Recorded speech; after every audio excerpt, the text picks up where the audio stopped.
I'm delighted now to open the first session of the conference, which will be an interview that will be conducted by Sue Percy, the CIHT CEO. You all know Sue. And the two participants are Hugh Gillies. Hugh graduated from Edinburgh and Napier University. He's a chartered civil engineer with 25 years experience, and the vast majority of that has been with Transport Scotland. We also have, you will be aware of our new strategy to become more international as an institution, and we are delighted to welcome with us this morning Jeff Paniati, who is the CEO of the Institute of Transport Engineers in North America. Jeff has a distinguished career with the Federal Highway Administration in the States, and under his leadership, that organization was recognized as the best place to work by the Partnership for Public Service. Jeff has several awards. I won't embarrass him. I will just mention a couple. He has won the Presidential Award of Distinguished Executive, and he has also been inducted into the ITEs America Hall of Fame. Andreas is just sort of giving your job titles, but it'd be really helpful perhaps if you could both just tell us a little bit about what your actual roles are, and maybe we'll start with Hugh. Well, thank you, and good morning, everyone. I'm Director for Trunk Roads and Bus Operations within Transport Scotland, the Scottish Government's National Transport Agency. And my day-to-day role is taking that strategic oversight of the 3,500 kilometres of trunk road in Scotland, which obviously, being a very diverse country, although a small to medium-sized country, so that could be long single carriageway roads deep into Argyll and the Highlands, or the busy Central Belt. So day-to-day, it's a busy job, not least for last week, and maybe more about that later in the interview about the snow. So good morning. As Andres said, I spent a 32-year career with the United States Department of Transportation with the Federal Highway Administration, worked in the areas of safety, traffic operations, intelligent transportation systems, but finished the last 8 years as the Executive Director, which is the senior career position with FHWA. I came to ITE 2.5 years ago in a role very similar to Sue's, and our organizations, as we've signed an agreement and compared one another, very similar. Similar size of membership, similar type organization, professional and technical development organization. Great. Thank you very much indeed. So that's just give you a bit of context. But what I really want to ask you both is a little bit about what sort of major changes you've seen in both your countries, dealing particularly with highways over the last few years, because we know things are really changing at quite a pace. And so if you could just highlight some of the things that you particularly think that would be useful and interesting. So from our point of view, there's, although I talked about the day-to-day operation, and obviously part of the wider organisation, and if you were here earlier, you heard the speaker from Highways England talking about the RIS side of the business. So the challenge in the last 10 years, obviously for all of us involved in this industry, is around keeping our asset fit for condition, because obviously there's been a lot of a squeeze fiscally and what that's meant about and in terms of the money we can put into maintenance, but also from our point of view, delivering a sort of 10-year programme which culminated in a new build with the delivery of the Queensferry Crossing. And the challenge in there, of course, was bringing it on time and on budget, 1.3 billion, and the governance around that was, as you would imagine, very strict. You know, if you look back in infrastructure projects in Scotland, probably the highest profile one or two that didn't go particularly well within the public gaze would have been the delivery of the Scottish Parliament building itself, and then of course Edinburgh Trams. So when you're entrusted to deliver a project of that size, the governance has to be right on the money, if you pardon the expression. Okay. So, you know, thinking about what's changed in the last couple of years, I don't know whether you pay attention to our elections or not, but, you know, we have a new president. And with a new party coming in and a different agenda, it certainly affects kind of transport, but I would say the biggest issue remains the same, which is funding. The Trump administration has proposed a bit of a different approach to funding in the United States. So they've identified this desire to put about $1 trillion of funding into infrastructure, but the traditional relationship between the federal government and the state and local governments in the U.S. is the federal government funds 80% of the capital expenditure and about 20% at the state and local level, traditionally. The proposal that has recently come out from the new administration is to flip that, where the federal government would only contribute 20% and look for the state and local governments to contribute 80%, with a lot of that 80% to come from public-private partnerships. And so as you can imagine, the reception of that at the state and local level has been kind of pretty lukewarm. They are strapped for funding. There's some experience with public-private partnerships in the U.S., but relatively limited. So there's a big question as to whether the proposal that's been put out will actually go through Congress and become reality. But with or without it, I don't think the primary issue changes, which is funding for transport investment. There's a very significant need in the United States, both to maintain the existing infrastructure as well as to add new capacity in strategic places. Okay, great. Thank you very much.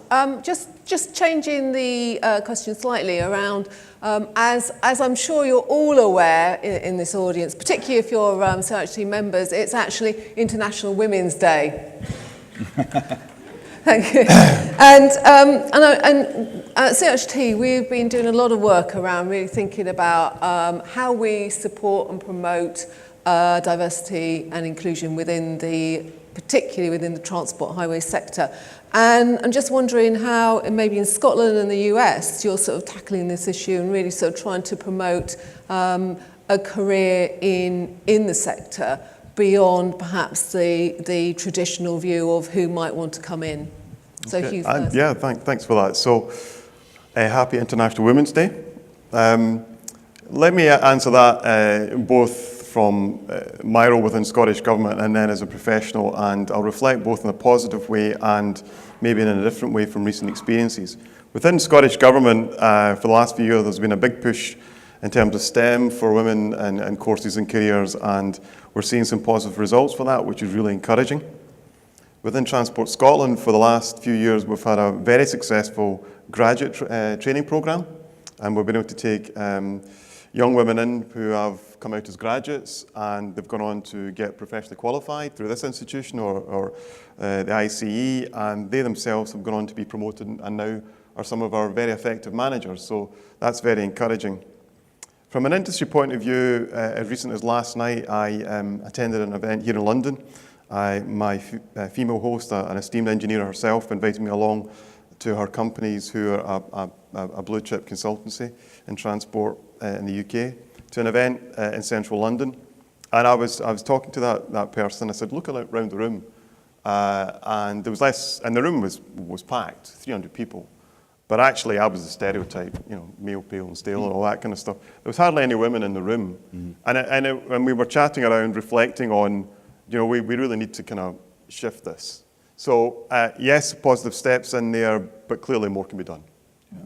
I think the issues are the same. There's a lot of focus in the U.S. on STEM and really on trying to engage girls and young women at a very early age to not discard science and technology and engineering as a career. The research has shown that very early on, individuals make career decisions, and they often step away from careers in engineering or in the sciences. And so my organization is trying to develop various programs so that our members can be out and about in elementary and early school to engage young girls and women in thinking about and understanding what a career might be like in civil engineering or in transportation. Mm-hmm. The other area of focus for us is women that are already in the workforce and really trying to keep them in the workforce, particularly as they become parents and have to balance between a professional career and the home life, and trying to help them understand and give them resources to maintain that balance. Because we also see we lose a lot of very talented women in the workforce as they get to that point in life and make a choice more on the family side and feel like they have to choose between a profession and family. And we're trying to work on ways to not have to make that choice. Right, thank you. I think that the issues are very similar here in the UK, but I know there are a number of our corporate partners who are doing some fantastic work to deal with returners and to really promote the sector as a real good career choice. So just keep up the good work, I think. I want to now turn to some really things that are quite central to CIHT. Our Learned Society Board has identified a number of sort of key themes that it thinks actually we need to have some sort of leadership on, some discussion on, and really push forward on. And one of those themes, and very relevant at the moment, is resilience. And obviously we've had the beast from the east and the storm Emma and so forth. So it's very appropriate. But can I just start with you, Hugh? Obviously, you've been quite busy last week as you were leading the response in Scotland to the snow. And obviously, you've had the sudden closure of the Forth road bridge and the sort of really unexpected infrastructure failure. And really just to get an idea from you, sort of the lessons learned around resilience. Yeah, thanks. So let maybe start, I'll go back to the winter of 2010, if I may. The reason I want to go back to that is because the efforts at the time were fine in terms of how we delivered a service so for late 20th century, beginning of the 21st century. But what we learned out of that difficult situation was just how much the world had moved on. We live in this 24-hour, 7-day, 365 society. Logistics companies, lean processes, the fact that people are prepared to travel much further distances, the fact that there's a social media 24/7 process, same with broadcast media. So we really needed to have a complete shift in our game or approach to that. And that has really stood as a good stead, and I'll return to last week in a minute.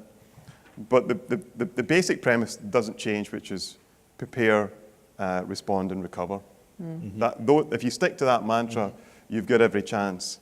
But part of that is to communicate as well. How are you preparing? How are you responding? And how are you recovering? So you have to storybook and tell the world, businesses, the public, what you're actually doing. Don't think just because you're doing it, they know. There's a massive appetite for what you're actually doing in the moment, and you need to be on the front foot. So since 2010, we've built a very strong resilience team, very experienced resilience team, and that was activated for, as you're right, the unforeseen closure of the Forth road bridge. So what we did was basically took that team, all the processes we'd put in place, but of course, because it was unforeseen and unpredicted, we didn't know quite what the challenge was going to be. So we built around our established processes, but then we had to prepare to innovate. And again, all the time communicating, innovating about how we would use road space differently. So there was, that got us through quite a very difficult situation. And then as recently as last week, it was, we had again upped our game in terms of how we respond to winter and about the kit and equipment we've brought on board. We've tried to learn every winter season. We do a debrief, and we try to learn from across the world. We've mentioned WRA, that we had a colleague across at Gdansk at the Winter Congress. You can always learn from others. We have vulnerable locations, treatments, kit and equipment. There's always scope to learn. I think the most challenging situations are those no-notice events. And I can remember when I was at the Federal Highway Administration in 2013, late in the evening, we had a bridge collapse on Interstate 5, which is between Seattle, Washington on our west coast and Vancouver, British Columbia. It was a through truss, and a oversized truck in the wrong place hit one of the members. It was fracture critical, and it took out a span. And so immediately you have to go into action to figure out, okay, what happened, number one. So part of it is dispatching engineers along with the investigators to understand what happened. But then immediately you focus on the recovery. So, what are the alternate routes, and how are you going to reroute both truck and passenger travel, and then how are you going to get it rebuilt both temporary and in a permanent manner? And I think what helped us in that is, I think some of the things that Hugh talked about is having done some preparation and planning. You can't plan for the exact event, but you can be ready to communicate. You can be ready with, we had a series of emergency contracts that allowed us to, for an event that happened in May, to have the bridge reopened temporarily in June and fixed in September. And it was because we were able to move very quickly through the contracting process. We were also able to handle the alternate routes relatively quickly. There had to be some emergency upgrades along those routes to handle the volume and the size of traffic, and a lot of communication information to the public about what their options were in that event. So I do think, even though it is without notice, preparation is the key, and everyone understanding what their roles are and having kind of the mechanisms in place to respond in an emergency situation like that. Okay. Jeff, I wondered whether you could just maybe elaborate a little bit on ITE's Smart Communities initiative, because I think that would be quite useful and interesting. So this initiative, it started, the U.S. Department of Transportation under the last administration had a Smart Cities competition. So they offered $40 million to cities that would sort of embrace the use of technology to deliver transportation in the city. 78 cities in the United States competed.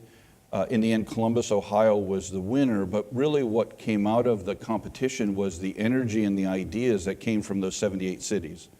A lot of independent funding, a lot of initiatives. And so my organization, ITE, has sort of built off of that with a Smart Communities initiative that really looks at where is the intersection between technology, the Internet of Things, driverless vehicles, all the technology that is coming at us, and the people part of it, right?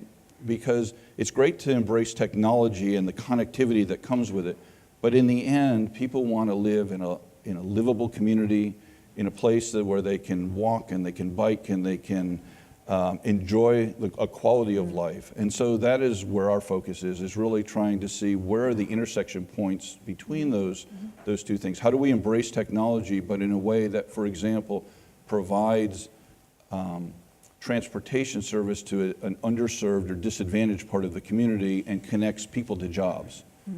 How can the technology be leveraged in that way? So there's a lot of different dimensions to what a smart community looks like, and it really depends on the individual community itself defining its vision for its future and thinking about how it can leverage technology to achieve that vision. Right, good. And Hugh? Yeah, and so for us, we are at the stage of our next National Transport Strategy 10-year vision, and we're just going through that process just now. And it's picking up a lot of the themes we've heard already from other speakers this morning around how we're going to embrace technology, make technology work for our people, how are we going to tackle climate change, how are we going to tackle active travel. So that's in its early process. But very much around that, making sure things like connected autonomous vehicles, safety, health, it's all in there. So watch this space as that unfolds. Okay, thank you. Just moving on to our third theme, which is around the contribution of transport. Because certainly when we're making a case to government, it's all around actually what transport and highways brings to the wider society, the environment, and so forth. And I think we haven't necessarily been hugely good at articulating that, and that's where we've really got to focus, because actually you can win hearts and minds around that. And clearly one of the key issues is around, for example, air quality as a major health issue. And we can shift behaviour, and we can do that through demand management, for example, and also changing the way that vehicles run on our future networks as well. And I wondered whether you can just briefly say how you're dealing with the sort of shift, or how we're going to shift to a more low carbon future transport network. Maybe start with Hugh. Yeah, this has actually filled my working year, and I'm actually enjoying this subject because I think you're right. We have got a contribution to make around air quality. We've set ourselves a challenge in Scotland of by 2020, our 4 major cities will become low emission zones. The first being Glasgow by 2018, and it's a real step change for how we use our road space. It's been a very interesting experience to go through, because basically, if you're in a room like this and you say, should we improve air quality, everybody's going to put their hand up, okay? But then you go down a level and you say, how are we going to do it? And then you'll split into two groups. You'll be the pros, and then you'll be the cautious. So your pros are your NGOs, Friends of the Earth, British Heart Foundation, British Lung Foundation. The cautious will be the heavy diesel sector and the retail sector, because they'll just think, hang on a minute, how is this going to actually happen in a way that allows us to perform that transition when we have a bus fleet which has a shelf life, and we have a retail sector we don't want to damage, and we want to continue to promote people into public transport, but we have to go this transformational change with our bus fleet. So that's the challenge we have right now.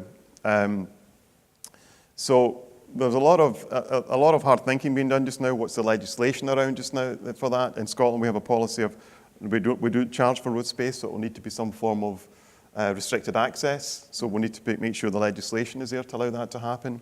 We have to work with the bus industry to understand just exactly their fleet composition. Only 15% of the buses in Scotland are currently Euro 6, which will be the benchmark for heavy diesel.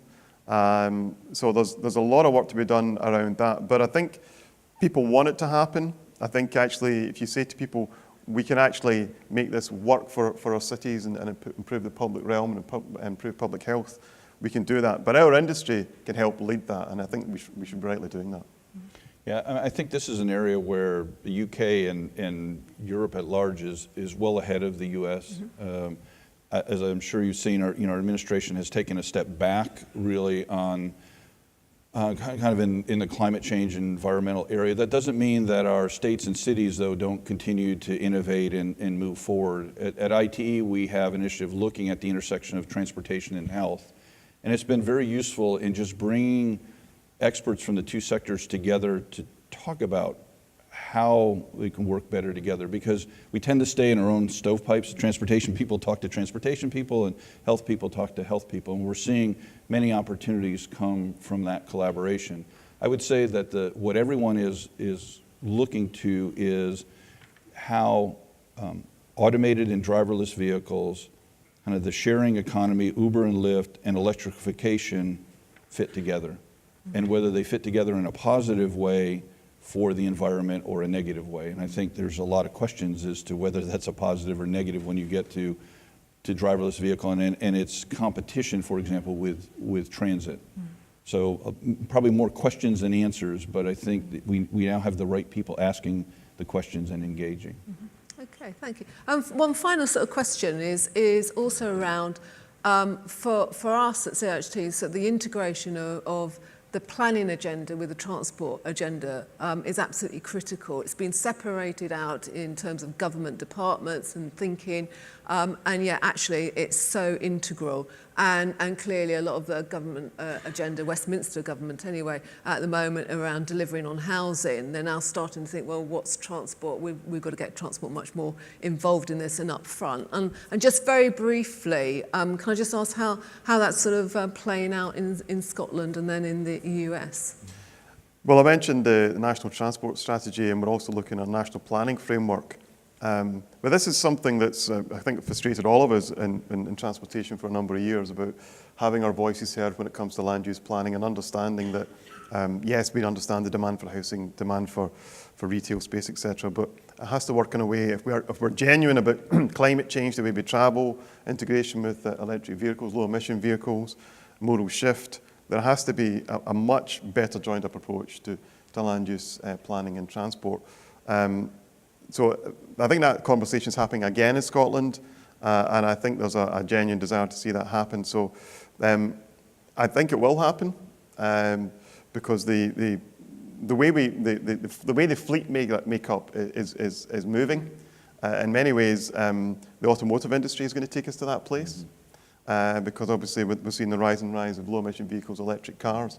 So the infrastructure which supports them, charging places, etc., will have a strong influence in that. So I'm optimistic for the future around it. Okay. The challenge in the U.S. is that most of the transportation investment comes at the federal and the state level, but all of the land use planning is done at the local level. And what we're seeing happen, though, is really where the innovation is happening most in the U.S. is at the city level.